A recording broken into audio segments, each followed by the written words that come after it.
El mundo de las hormigas, lo que escuchamos en este momento, la cortina que Mateo puso, son los Gorilas. Imperio de hormigas se llama la canción, es una canción bastante loca, por así decir, arranca muy tranqui y luego explota. ¿La van a tocar acá? Seguramente sí, porque es uno de sus momentos álgidos del disco Plastic Beach, quizá de los mejores discos de la banda. Usted ya está por Industrias Culturales, ¿no? Acreditado. Ya estoy acreditado, sí. Perfecto. Estaremos ahí para, hacer un móvil, hablar con los Gorilas, hablar con quien sea, ¿verdad? Sí, me encanta. En este caso, ellos hacen esta canción que se llama Imperio de hormigas. ¿Por qué el concepto imperio?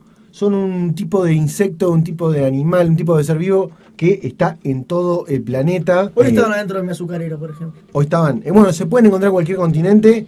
En lo más llano, en lo más alto del planeta, están ahí las hormigas. Hay muchos biólogos y personas vinculadas a la ciencia, a la medicina, que vinculan las hormigas con los humanos, ya que tienen una estructura social animal bastante interesante, que son complejas y desarrolladas, no son, por ser de pequeño tamaño, no es que sean de menor relevancia. Algunas hormigas cultivan, otras son ganaderas, otras tienen la capacidad de almacenar.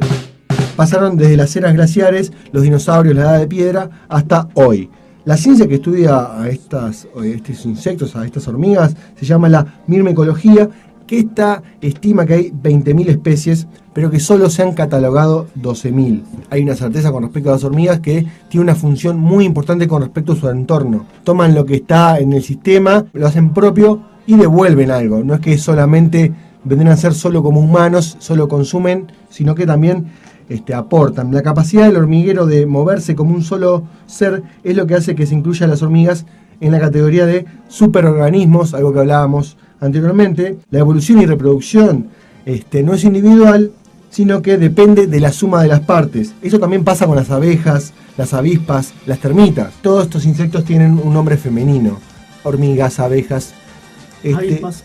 Claro que sí. Casi todos los miembros de la colonia son hembras. Y hay un libro llamado Un mundo de hormigas que destaca la importancia de las hormigas para airear el suelo. Y hay un cierto carácter biológico y ecologista que propone entender y trabajar junto a las hormigas para el control biológico. ¿Por qué? Porque las hormigas son un gran contralor biológico, tienen la gran capacidad de regular el sistema y no precisan de elementos externos como el humano usa. Esta corriente de medicina y de ciencia natural plantea que las hormigas pueden llegar a regular.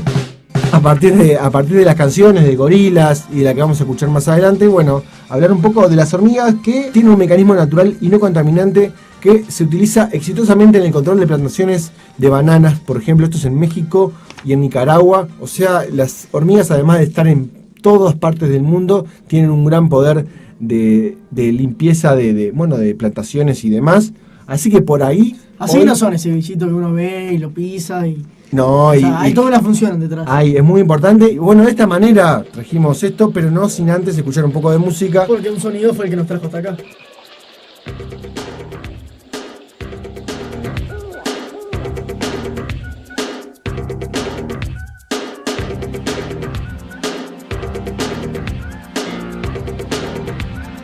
Industrias culturales. Vamos a campo, a descansar.